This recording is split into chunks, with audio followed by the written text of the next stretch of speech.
to arrest Colonel Hector Grijaldo for violating the rules of procedure governing inquiries in aid of legislation O of the House of Representatives. dalawang knee surgery, MTL and ACL.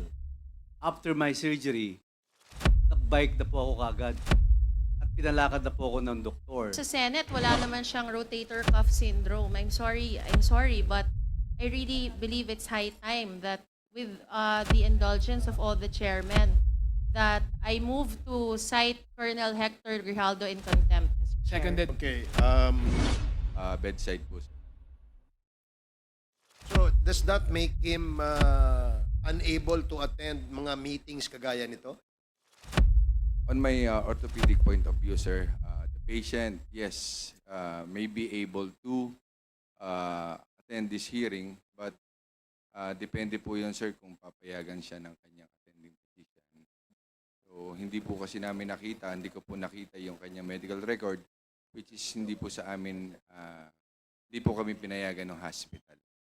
Makita yung kanyang Mr. medical Chair, record. sorry, may I ask? Yeah. Okay, Congresswoman Pami Zamora. Sir, sinabi mo, nakita mo siya ng December 5? Yes, Your Honor. Hindi, December 2 siya nagka-procedure. Opo. And then the next, because when you saw him on December 5, sabi mo, ambulatory siya.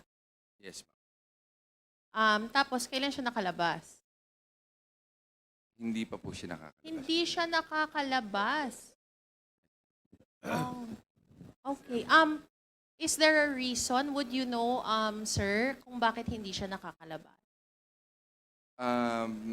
On my opinion, ma'am, no? Opo. So baka po mayroon pa siyang mga underlying medical condition Mm-mm. na baka po hindi pa siya nakiklear ng kanyang attending physician. Baka acute stress disorder. Oo. Okay. And so, if the procedure was December 2, because itong katabi ko si Kong PM, nagkaganon din siya eh. Am I right, Kong PM? Yes, Mr. Chair. And how long did it take you to, when you want, I'm sorry, I know this is out of line, but how long, I just want to make sure, kasi naiinis na ako eh. How long did it take you from your procedure to go back home? It took me 2 days, Mr. Chair. Okay, 2 days. Mr. So, Chairman. okay. Mr. Chairman? Yes, SDS Gonzales. Well, Mr. Chairman, sa mga nanonood, mga doktor, ako, dalawang knee surgery, MTL and ACL. After my surgery, nag-bike na po ako kagad at pinalakad na po ako ng doktor. Baka parang iniunsulto po natin yung mga doktor natin. Parang hindi po yan kapapaniwala, no? At meron po akong broken shoulder sa basketball also. At therapy lang po yan. Hindi po yan inihiga. Pag inihiga mo yan, lalo kang mahihirapan. Kaya baka nanonood po yung mga doktor dito sa ating bansa o sa ibang bansa. Eh baka tatawanan po tayo pag yung mga reason nyo ganyan.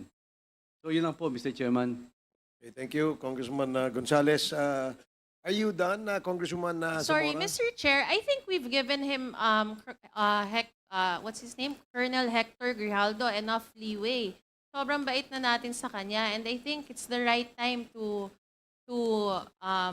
make an appropriate motion. Sumusobra na siya. This is, I believe, his 4th time to skip the QUADCOM, and pero sa Senate wala naman siyang rotator cuff syndrome. I'm sorry, but I really believe it's high time that with the indulgence of all the chairmen, that I move to cite Colonel Hector Grijaldo in contempt, Mr. Chair. Seconded. Okay, there is a motion. I was waiting for Congressman Paduano to do that, but anyway, so there is a...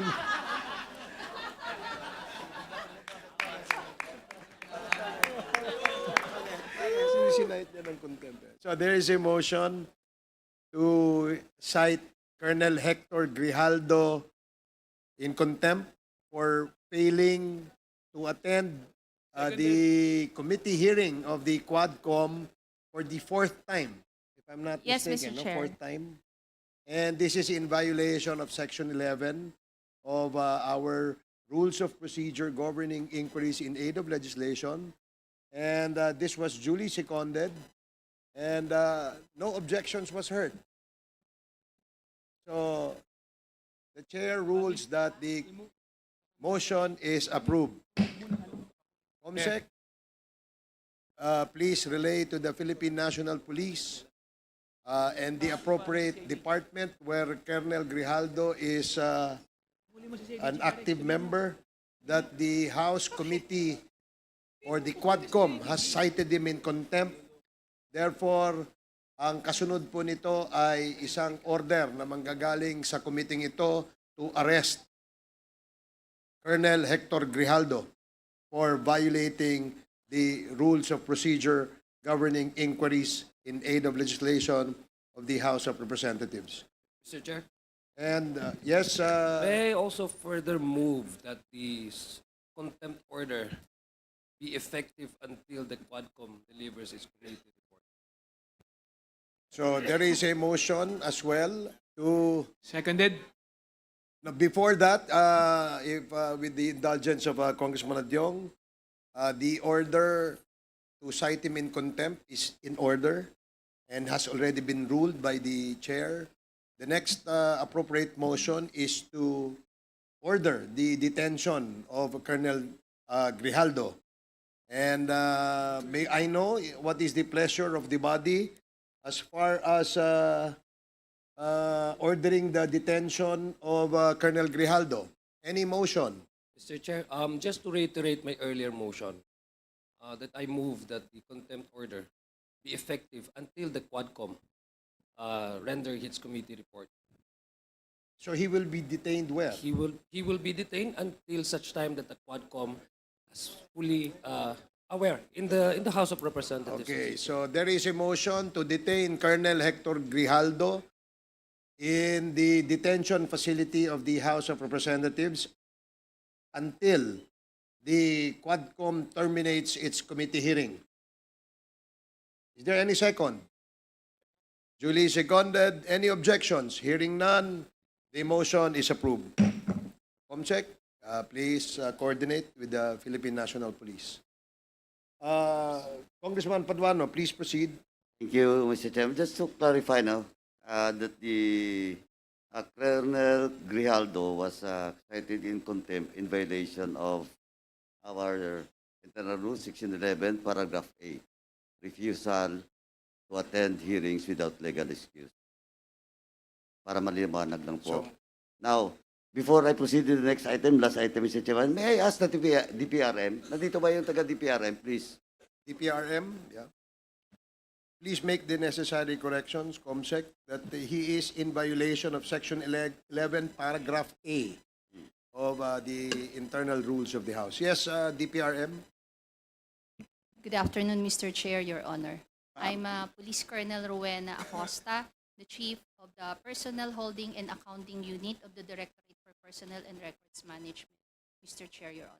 Thank you, Mr. Chairman. Just a quick question. Ma'am, with this, what the attitude of Colonel Grijaldo with regards to invitations for him to attend this hearing? Diba, yung committee hearings in the House is still part of the official duty, supposedly, of a police officer? Mr. Chair, Your Honor. Yes, Mr. Chair. In fact, when he was absent during the 10th joint public hearing last November 7, our office issued a notice to explain to Police Colonel Grijaldo, and the same was referred to the Directorate for Investigation and Detective Management for pre-charge evaluation and investigation. Last November Mr. Chair, last November 26, the Directorate for Investigation and Detective Management informed us that they are currently conducting a pre-charge investigation, an admin case of neglect of duty to Police Colonel Grijaldo regarding his absence last November 7 of the 10th joint public hearing, Mr. Chair. Last November 27, when he again did not appear during the committee hearing, we again issued a notice to explain to Colonel Grijaldo, and the same was referred again to the Directorate for Investigation and Detective Management, Your Honor. So he is currently have a pending case, ongoing case for neglect of duty, Mr. Chair, Your Honor. Can it fall with the grave neglect of duty? We will refer the matter to the Directorate for Investigation and Detective Management, Your Honor. Because they Mr. were Chair, only informed as, Your Honor, Mr. Chair, that neglect of duty was filed already regarding his absence last November 7, Mr. Chair, Your Honor. So, may case na, admin case na that was filed. Yes, Mr. Chair, Your And Honor. the standard operating procedure or the process, how many days for him to reply? Mr. Chair, he was given the notice to answer regarding the charges against him.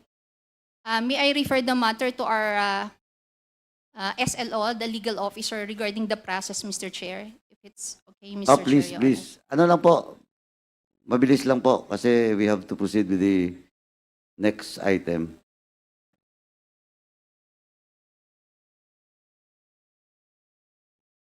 Good morning, sir. Good afternoon, Mr. Chair. The proceedings po sa pre-charge evaluation, dito po yung i-determine yung probable cause, kung probably guilty siya or not. So, he will be given 10 days to submit his counter affidavit. And then after nun po, within 10 days, magsasubmit po yung investigator ng pre-charge investigation report, sir. Okay, within 10 days. And when will be that 10 days lapse?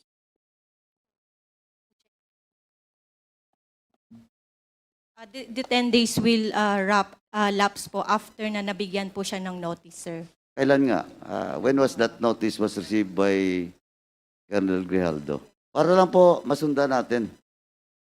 And please, Mr. Chairman, we ask the IDM and the PRM to update us, no, with regards to the case. Ngayon po, ang tanong lang po, when was the time that Colonel Grijaldo received? We will check the records po ng DIDM, sir. Kasi po, the previous hearing was November 7, November 8. So, we do believe that during that time, after siguro, kasabihin mo na, after 2 days or 3 days. So now, it's December. Tama? Yes po, sir. November.